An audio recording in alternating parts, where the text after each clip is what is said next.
Hey, it is your buddy Peace and Harmony with you here today. Much love going out to all the beautiful empowered harmonizers.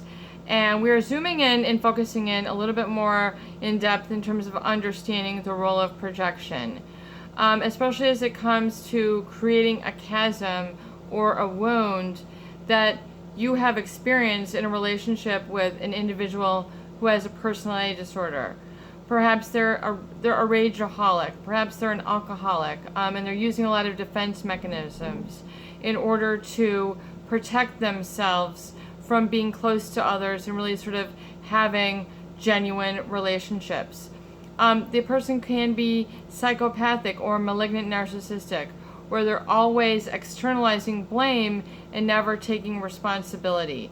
So I really want to help you to understand how this has oftentimes created a wound or a feeling or experience within you that really causes you to feel like your happiness is a foreign invader in your life. In other words, where happiness becomes the denied state, where communication, congruency with who you are in your heart is not met, where there's sort of a severing of connection, and then it creates a chasm or a rift or sort of a tension in relationships because you have suffered at the hands of projection, which is a manipulation tool for a period of time. So I think oftentimes that's part of the healing process, is to understand this psychological phenomenon in how it is internalized, how is it absorbed, how it is digested and processed in the individual who is this supply, the scapegoat or the recipient. In this case, when you're in a relationship with an individual who has a personality disorder and uses a lot of psychological projection. So real quick, psychological projection is a theory in psychology in which the human ego defends itself against unconscious impulses or qualities by denying their existence in themselves while attributing them to others. So really, to understand this in depth, how this works, how this is played out, is to understand that in especially someone who is narcissistic, there's a lot about themselves that they do not want to face. They don't feel that they should have to face it. They have an entitlement about themselves. I'm a man, I'm a woman, I was born here, I was born there, my wealth is this, my qualities are this is my talent. Whatever it is, they have an inflated ego or sense of really sort of, their status and all that we would attribute to sort of like the earthly, that sort of falseness or fake bravado or trying to have appearances. So there's an entitlement that inflates their ego and then causes them to not feel that they should have to deal with these own unconscious impulses or experiences within themselves. Quite a profound thing to be a human being, to find yourself in a certain place in your life and then feeling out of control. I mean, it's a very, very sort of, it takes a lot of emotional agility and physical agility, especially now in this day and age where there's so many things that are changing in how people relate to each other, and especially certain whole areas of the country at large, or wherever you face yourself, or your occupation, the way things change and the ebb and flow within your own life, or certain industries that find themselves no longer existing. I mean, the printing press, a lot less printers. I mean, you understand what I'm saying, is that there's quite a bit of agility that is required. And is to understand that projection oftentimes is the result of an unconscious ability to deal or face with and confront this existence or this quality within themselves, and so they attribute the blame to others. So in other words, oftentimes a narcissist or a psychopath, definitely a psychopath, doesn't feel anything. I mean, they if they can hurt others, they feel like they've won. They've won. It's a whole different experience. It's very difficult to lump the two, but in understanding projection, they're denying this impulse, this unconscious impulse or quality within themselves. They're in a state of denial, and they're then ascribing it to someone else who doesn't, who it's a non-issue, but they're creating an issue. And so if you have been in an experience like this with someone who has assigned a lot of these negative qualities to you, it is to understand that you are not crazy. You are not this blame. You are not the projection. You are not at the fault. You are not imperfect. You are not flawed. You are not inherently flawed. It's not that you're unlovable. It's not that you're crazy. It's not that you couldn't think straight, or that you weren't smart enough, or you didn't try hard enough.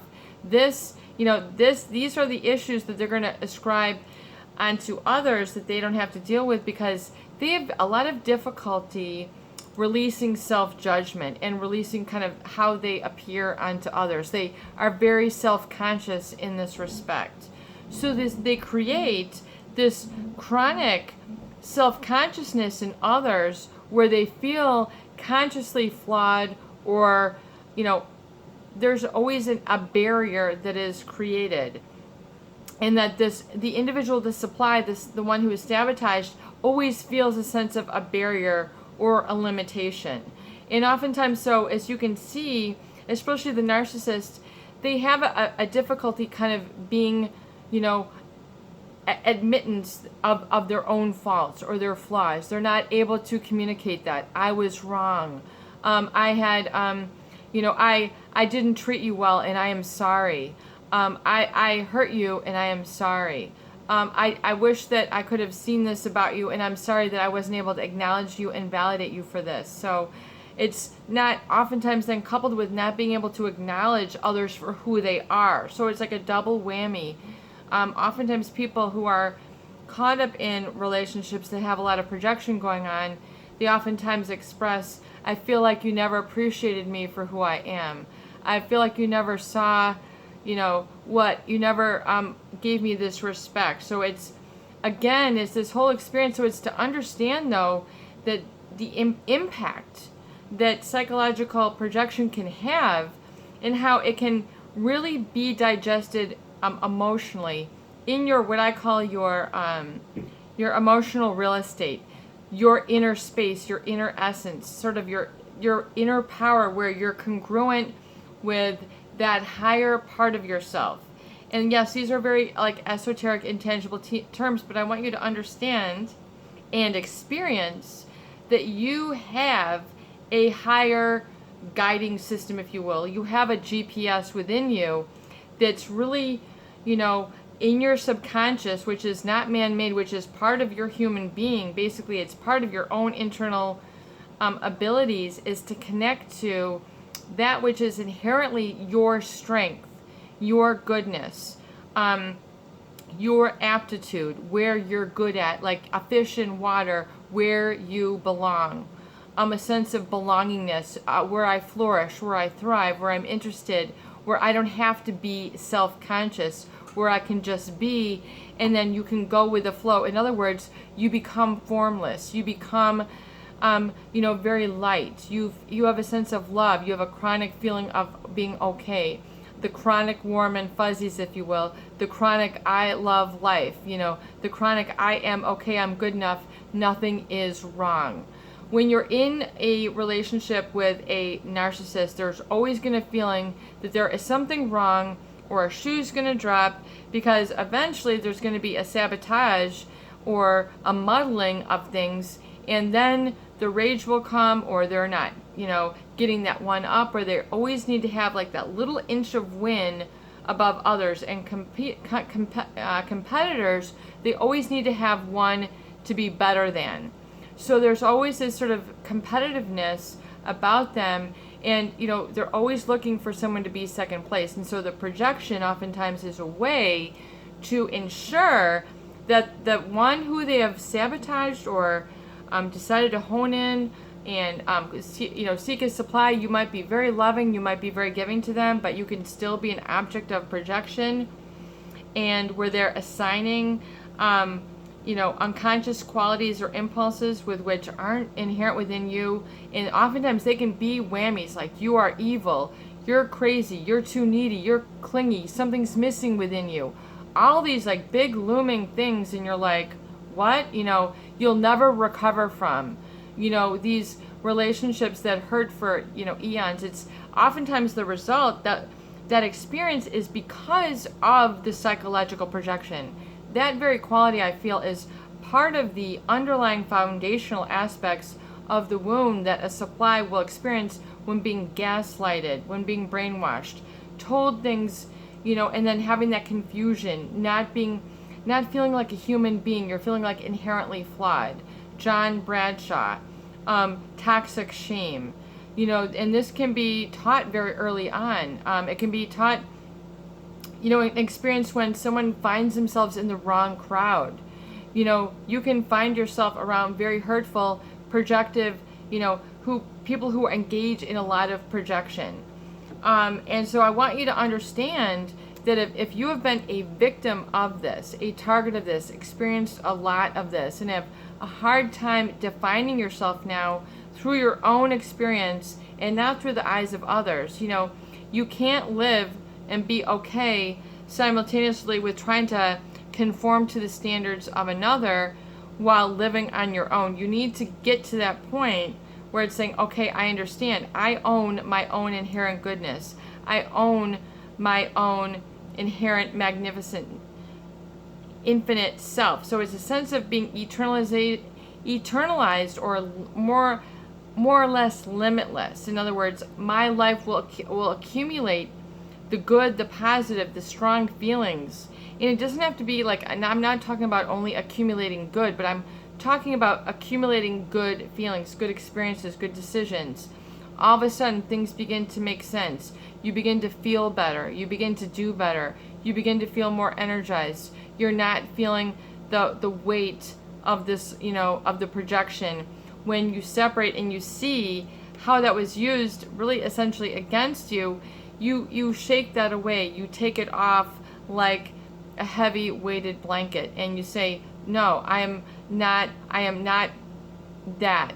I am not those qualities. I am me, and I am free. I am magnificent. And when you begin to make this proclamation, you're then entering into the higher sense or the higher experience, and then you're really getting into a higher guiding system, which is going to take you in the right direction, where things are going to open up.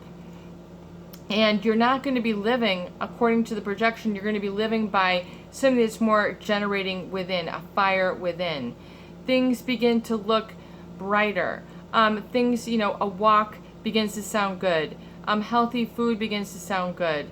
Feeling good about yourself, and just your sense of I am, your sense of yourself is stronger.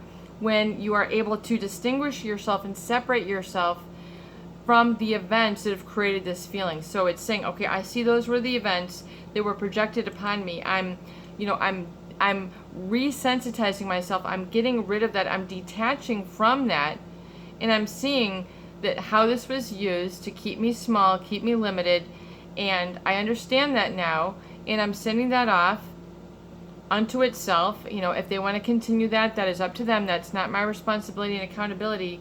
But it's then resensitizing yourself and seeing your good and your inherent goodness, your inherent purity, and then getting a sense to live and breathe in that space, and really opening up. Really opening up physically to that, and allowing your body to just be.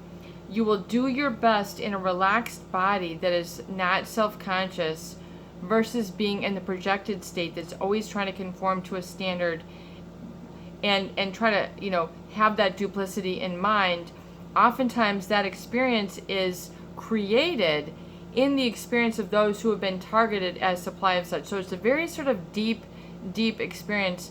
But once you release that wound, you are opening up the floodgates for something good, beautiful, magnificent, and powerful to enter your life.